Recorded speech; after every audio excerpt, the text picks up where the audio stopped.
দৰ্শন কৰিব লগা হ'ল।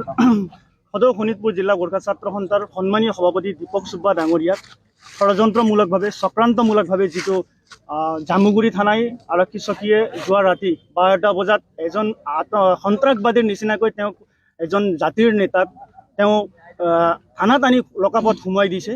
আমি এই বিষয়ত আমি সদৌ শোণিতপুৰ জিলা গোৰ্খা ছাত্ৰ সন্থাই আমি এই ঘটনাক ধিক্কাৰ আৰু গৰিহণা দিছোঁ আৰু লগতে বিনা স্বাৰ্থে আমাৰ শোণিতপুৰ জিলাৰ গোৰ্খা ছাত্ৰ সন্থাৰ সন্মানীয় সভাপতি দীপক চুব্বা ডাঙৰীয়াক বিনা স্বাৰ্থে মোকলাই দিব লাগিব, সসন্মানে মোকলাই দিব লাগিব বুলি আমি ইয়াত মৌনভাৱে প্ৰতিবাদ কাৰ্যসূচী গ্ৰহণ কৰিছোঁ। News desk report, Assam digital news.